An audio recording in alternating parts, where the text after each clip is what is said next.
আজকের বাংলা ক্লাসে আমরা আলোচনা করব মাইকেল মধুসূদন দত্তের লেখা বঙ্গভূমির প্রতি এই কবিতাটি। এই কবিতাটি তোমাদের সপ্তম শ্রেণীর বাংলা পাঠ্য বইয়ের অন্তর্গত। চলো শুরু করি আজকের ক্লাস। কবিতাটির বিষয়বস্তু আলোচনা করার পূর্বে আমরা কবি মাইকেল মধুসূদন দত্ত সম্পর্কে বেশ কিছু তথ্য জেনে নেব। কবি মাইকেল মধুসূদন দত্ত জন্ম 1824 খ্রিস্টাব্দে আধুনিক বাংলাদেশের যশোহরের সাগরদাড়ি গ্রামে। তার বাবা প্রখ্যাত আইনজীবী রাজনারায়ণ দত্ত। বাংলা কাব্যে এবং নাটকে তার হাত ধরেই শুরু হয়েছিল নতুন যুগের ধারা। হিন্দু কলেজের এই উজ্জ্বলতম ছাত্রটি বিলেতে গিয়ে বড় কবি হওয়ার স্বপ্ন সফল করতে ধর্মান্তরিত হয়। তখন থেকেই তার নামের সঙ্গে যুক্ত হয় মাইকেল শব্দটি। ইংরেজি ভাষায় দ্য ক্যাপটিভ লেডি এবং ভিশনস অব দ্য পাস্ট নামে দুটি গ্রন্থ রচনা করলেও তিনি মূলত স্মরণীয় বাংলা মেঘনাদবধ কাব্য, বীরঙ্গনা কাব্য, ব্রজঙ্গনা কাব্য, চতুর্দশপদী কবিতার রচয়িতা হিসাবে। তিনি বাংলা সাহিত্যে নাটক এবং প্রহসন রচনা করেও খ্যাতি লাভ করেছেন। তার নাটকগুলির মধ্যে উল্লেখযোগ্য শর্মিষ্ঠা, পদ্মাবতী, কৃষ্ণকুমারী ইত্যাদি। তার প্রহসনগুলির হল একেই কি বলে সভ্যতা আর বুড়ো শালিকের ঘাড়েরও। বাংলা সাহিত্যে অমিত্রাক্ষর ছন্দের ব্যবহার তার হাত ধরেই। এবারে আমরা কবিতাটির বিষয়বস্তু নিয়ে আলোচনা করব। কবি মাইকেল মধুসূদন দত্ত তার এই কবিতার প্রথম 4 লাইনে লিখেছেন, রেখো মা দাসেরে মনে, এ মিনতি করি পদে, সাধিতে মনের স্বাদ, ঘটে যদি পরমাদ, মধুহীন করোনাগো তব মনো কোক নদে। প্রথমে আমরা প্রত্যেকটি শব্দের অর্থ বুঝব। দেখো, প্রথম লাইনে লিখেছে রেখো মা দাসেরে মনে। এখানে মা বলতে কবি মাইকেল মধুসূদন দত্ত বঙ্গমাতাকে বুঝিয়েছেন বা বঙ্গভূমিকে বুঝিয়েছেন। আর দাস বলতে কবি স্বয়ং নিজেকেই বুঝিয়েছেন। তারপর দেখো লেখা আছে এ মিনতি করি পদে। মিনতি শব্দের অর্থ হচ্ছে প্রার্থনা, আর পদে শব্দের অর্থ হচ্ছে পায়ে। তারপরের লাইনে তিনি বলেছেন সাধিতে মনের স্বাদ। সাধিতে শব্দের অর্থ হচ্ছে ইচ্ছে পূরণ, আর মনের স্বাদ মানে মনের ইচ্ছা। তারপরে তিনি লিখলেন ঘটে যদি পরমাদ। পরমাদ শব্দের অর্থ হচ্ছে ভুল বা ভ্রান্তি। এরপরে লিখলেন মধুহীন করোনাগো তব মন কোক নদে। মধুহীন শব্দের অর্থ হচ্ছে মধুশূন্য, আর মন কক নদে মানে মন শব্দের অর্থ মন, আর কোকনদ শব্দের অর্থ হচ্ছে পদ্মফুল। এবারে আমি এই 4টা লাইনের বিশ্লেষণ করছি। দেখো, কবি মাইকেল মধুসূদন দত্ত তিনি নিজেকে দাস হিসাবে সম্বোধন করে বঙ্গজননীর কাছে প্রার্থনা করছেন যে তিনি তার মনের ইচ্ছে পূরণ করতে গিয়ে যদি কোনো ভুল করে বসেন, তবুও তার বঙ্গমাতা যেন তার পদ্ম সম মনকে মধুহীন না করে দেয়। অর্থাৎ কবি বলতে চাইছেন বঙ্গমাতা তার ভুল ভ্রান্তি থাকা সত্ত্বেও যেন তাকে ভুলে না যান। কবিতার এর পরের 6 লাইনে কবি লিখেছেন প্রবাসে দৈবের বসে, জীব তারা যদি খসে, এ দেহ আকাশ হতে, নাহি ক্ষেত তাহে, জোট মিলে মরিতে হবে, অমরকে কোথা কবে, চিরস্থির কবে নীর, হায়রে জীবন নতে।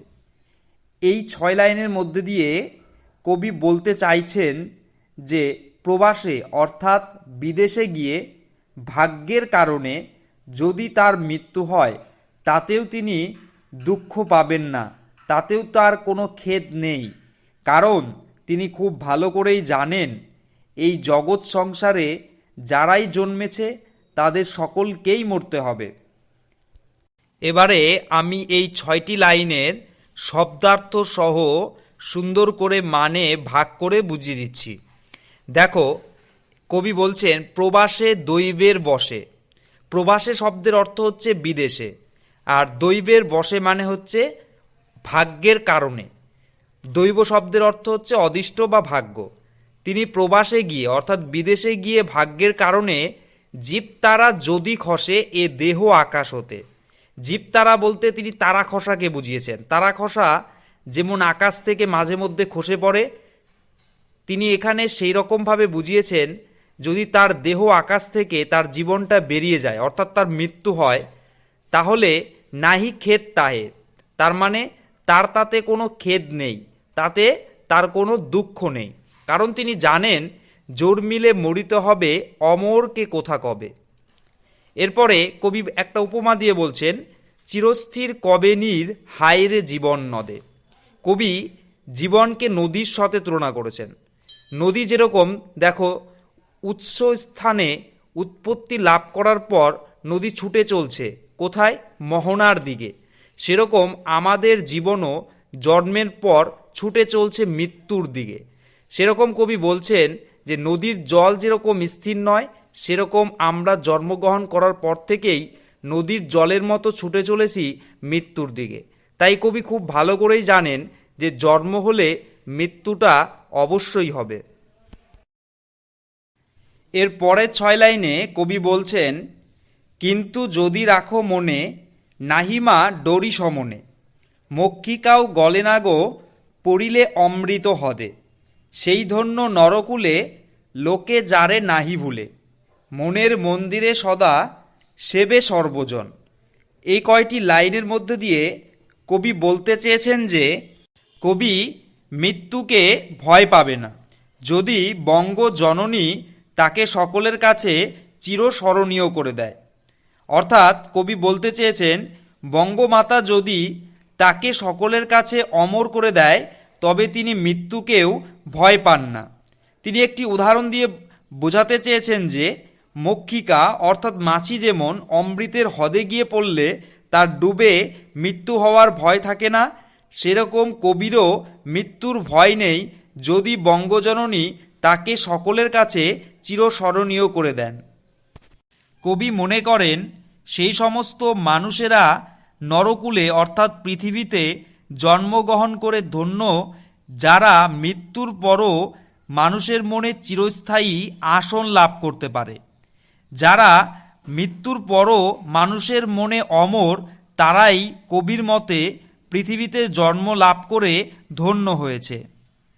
এর পরের 6 লাইনে কবি বলছেন, কিন্তু কোন গুণ আছে যাচিব যে তব কাছে, হেন অমরতা আমি কহ গো শ্যামা জন্ম দে, তবে যদি দয়া করো ভুল দোষ গুণ ধরো, অমর করিয়া বর দেহদাসে সুবরদে। এখানে দেখো শ্যামা জন্ম দে, এই শ্যামা জন্ম দে বলতে কবি বঙ্গমাতা অর্থাৎ বাংলা জন্মভূমিকেই তিনি বুঝিয়েছেন। এখানে কবি এই 6 লাইনের মধ্য দিয়ে বলতে চেয়েছেন যে তার কোনো নিজের গুণ নেই, যে গুণের কারণে তিনি বঙ্গমাতাকে তার অমরতা দানের প্রার্থনা করতে পারেন। কিন্তু তিনি এটাও জানিয়েছেন বঙ্গমাতা যদি তার সমস্ত ভুল দোষকে গুণের চোখে দেখেন তবে তিনি তাকে ইচ্ছে করলেই সুবর দিয়ে অর্থাৎ ভালো বর দিয়ে তাকে অমরতার দান করতে পারেন। কবিতার শেষ 3 লাইনে কবি বলেছেন, ফুটি যেন স্মৃতি জলে মানসে মা যথাফলে, মধুময় তামরস কি বসন্ত কি শরদে। এখানে মানস শব্দের অর্থ হচ্ছে মানস সরোবর, আর মধুময় তামরস, মধুময় তামরস মানে হলো মধুযুক্ত পদ্মফুল। তাম্রস শব্দের অর্থ হচ্ছে পদ্ম। তিনি এই 3টি লাইনের মধ্যে দিয়ে বলতে চেয়েছেন যে মানস সরোবরে সেখানে যেমন বসন্তকাল হোক বা শরৎকাল হোক সবসময় মধুযুক্ত পদ্মফুল ফোটে, সেরকম কবিও চান তিনি যেন মানুষের মনে পদ্মফুলের মতো সবসময় বিরাজ করতে পারেন। এমনটাই প্রার্থনা জানিয়েছেন কবি বঙ্গভূমির কাছে, যেন বঙ্গভূমি তাকে অমর করে দিয়ে তার মনের বাসনা পূর্ণ করেন। প্রিয় ছাত্রছাত্রীরা, আশা করি তোমরা প্রথম থেকে শেষ পর্যন্ত মনোযোগ সহকারে ক্লাসটি শুনেছ। আমার মতে এখন তোমাদের আর কোনো বুঝতে অসুবিধা থাকার কথা নয়। তবুও যদি তোমাদের মনে কোনো প্রশ্ন থাকে অবশ্যই তোমরা সেটা মন্তব্য করে জানাতে ভুলবে না।